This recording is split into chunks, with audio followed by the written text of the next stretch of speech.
अहिंसा की क्या ताकत होती है। देश की आज़ादी के आंदोलन के दौरान महात्मा गांधी जी के नेतृत्व में चला भारत का स्वाधीनता आंदोलन इस बात की गवाही देता है। पूरी दुनिया के लिए यह शोध और उत्सुकता का कारण भी बना हुआ है कि क्या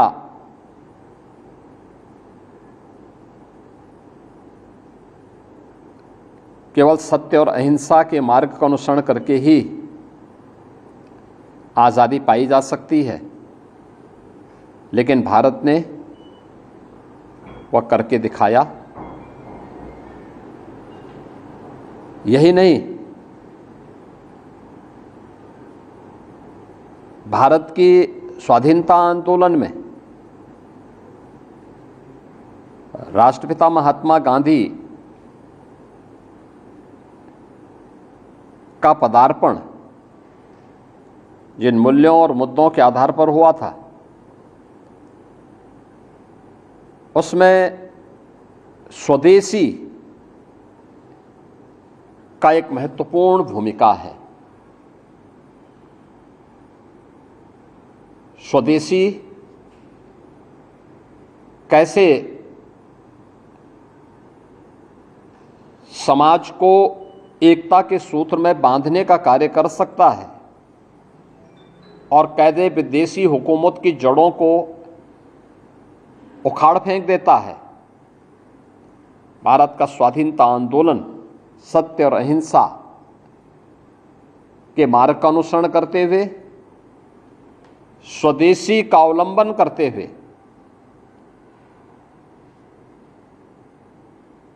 सैकड़ों वर्षों की गुलामी से भारत को मुक्त करने में सफल रहा।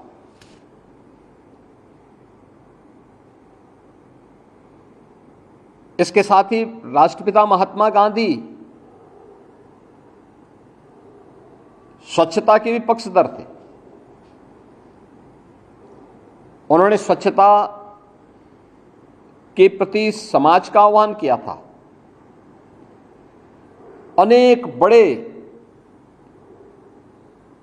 ऐसे जन आंदोलन को उन्होंने नेतृत्व दिया था जिसने विदेशी हुकूमत की जड़ों को हिलाने में बड़ी भूमिका का निर्वहन किया।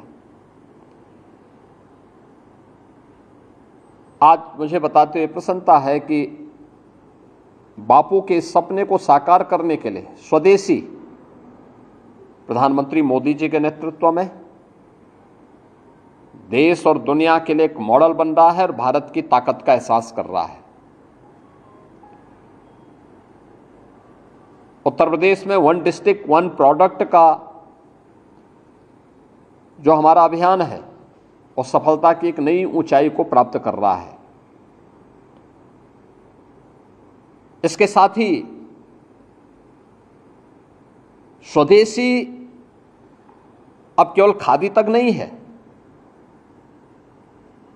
बल्कि स्वदेशी भारत के अंदर भारत की दिनचर्या का पार्ट बन गया है,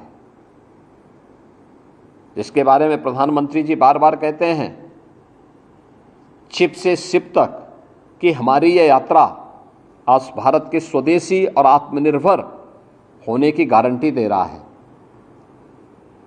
स्वदेशी वस्तुओं को लेकर के और मेक इन इंडिया के इस अभियान को बढ़ावा देने के लिए अब हमारी सरकार अभी 25 सितंबर से 29 सितंबर के बीच ग्रेटर नोएडा में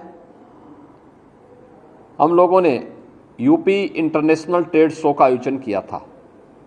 ये ट्रेड शो उत्तर प्रदेश में निर्मित वस्तुओं के लिए एक प्लेटफॉर्म है जिसको हमने वैश्विक बाजार तक पहुंचाने के लिए एक बड़े अभियान को हाथों में लिया है और उसका तीसरा संस्करण का उद्घाटन भी प्रधानमंत्री जी के ही कर कमलों से संपन्न हुआ। इसके साथ ही उत्तर प्रदेश के अंदर डिफेंस मैन्युफैक्चरिंग कॉरिडोर, जिसमें ब्रह्मोस मिसाइल भी बन रही है, BDL का एक यूनिट झांसी में स्थापित हो रही है, AK-203 राइफल यह भी उत्तर प्रदेश के अंदर निर्मित हो रही है और बबले स्कॉट की पिस्टल भी यह उत्तर प्रदेश के हरदोई में अब इसका प्रोडक्शन प्रारंभ हो चुका है। हर एक सेक्टर में उत्तर प्रदेश ने एक नई छलांग लगाई है और दीपावली के पहले हर जनपद में एक बड़े पैमाने पर स्वदेशी मेला यूपी इंटरनेशनल ट्रेड शो की तर्ज पर करने के लिए मैंने विभाग को कहा है। आज गांधी जयंती है, तो गांधी जी की इस पावन जयंती के अवसर पर खादी में उत्तर प्रदेश सरकार 25% की छूट आज से प्रारंभ की है। हम खादी के साथ साथ हर स्वदेशी वस्तु का क्रय करें। पर्व और त्योहारों में अपने मित्रों को, परिवारजनों को, शुभचिंतकों को उसका उपहार दें और भारत के अंदर बनी हुई वस्तुओं का इस्तेमाल करके अगर हम भारत के कारीगर और हस्तशिल्पियों को आगे बढ़ाने में योगदान देते हैं तो यह भारत की समृद्धि का कारण बनेगा और भारत के अंदर स्वरोजगार और रोजगार को भी आगे बढ़ाने में मदद करेगा। दूसरा, स्वच्छता का अभियान। तो स्वच्छता राष्ट्रपिता महात्मा गांधी को सबसे अधिक पसंद थी। प्रधानमंत्री जी ने स्वच्छ भारत अभियान के माध्यम से इसे एक नई ऊंचाई दी। हर घर शौचालय, 12 करोड़ परिवारों को एक शौचालय बन गया, उनका जीवन स्तर बढ़ा, नारी गरिमा का सम्मान हुआ और साथ ही अनेक प्रकार की उन बीमारियों से, जो बीमारियां असमय मासूम बच्चों को, नौजवानों को, महिलाओं को निगल जाता था, उनकी रक्षा भी हुई और साथ साथ उनकी बचत भी हुई। स्वच्छता हमारी पहचान बन चुकी है, भारत का एक ब्रांड बन चुका है। तो स्वच्छता का एक कार्यक्रम भी राष्ट्रपिता महात्मा गांधी की देन है। गांधी जी के उन सपनों को जो उन्होंने देश की आज़ादी के आंदोलन के दौरान देखे थे, उन सपनों को साकार कर रही है डबल इंजन की सरकार। आज राष्ट्रपिता महात्मा गांधी की इस पावन जयंती के अवसर पर मैं उनकी स्मृतियों को नमन करते हुए प्रदेशवासियों की ओर से विनम्र श्रद्धांजलि अर्पित करता हूं। आज ही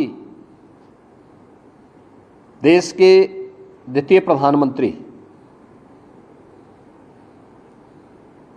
स्वर्गीय लाल बहादुर शास्त्री जी की भी पावन जयंती है। वे देश के स्वाधीनता संग्राम सेनानी में अग्रिम पंक्ति के सेनानी थे। बापू के प्रखर अनुयायी थे, स्वदेशी और स्वावलंबन के पक्षधर थे। भारत की कृषि आत्मनिर्भर हो, ये मॉडल सरदार लाल बहादुर शास्त्री जी के द्वारा ही देशवासियों को दिया गया। जय जवान जय किसान भारत के नागरिकों के मन में और खाद्यान्न आत्मनिर्भरता के लक्ष्य को प्राप्त करने की दिशा में भारत आगे बढ़ सके। भारत शांति का पक्षधर है, लेकिन कोई भारत पे युद्ध थोपेगा तो भारत मुंहतोड़ जवाब देगा। 1965 के भारत पाकिस्तान युद्ध के दौरान भारत की विजय इस बात का प्रदर्शन करती है और वह लाल बहादुर शास्त्री जी के नेतृत्व में भारत ने उस शक्ति का एहसास न केवल पाकिस्तान को बल्कि दुनिया को कराया था। मैं आज के इस अवसर पर शास्त्री जी की स्मृतियों को भी नमन करते हुए प्रदेशवासियों की ओर से उन्हें विनम्र श्रद्धांजलि अर्पित करता हूं। मैं एक बार फिर से पूरे प्रदेशवासियों को विजयादशमी की हृदय से बधाई और मंगलमय शुभकामनाएं देता हूं और सबसे अपील करता हूं कि पर्व और त्यौहार एकता, शांति और सौहार्द के प्रतीक होते हैं। हम सब इन पर्व और त्योहारों के महत्व के पीछे जो सात्विक भाव है, एकता का दर्शन है, इसके पीछे शांति और सौहार्द की जो भावना है उसको अपने जीवन में अंगीकार करें। मर्यादा पुरुषोत्तम प्रभु श्री राम का उच्च आदर्श हम सबको आगे बढ़ने के लिए एक नई प्रेरणा प्रदान कर रहा है। प्रभु श्री राम के श्री चरणों में नमन करते हुए मैं पूरे प्रदेशवासियों को इस अवसर पर विजयादशमी की हृदय से बधाई देता हूं, अपनी शुभकामनाएं भी देता हूं।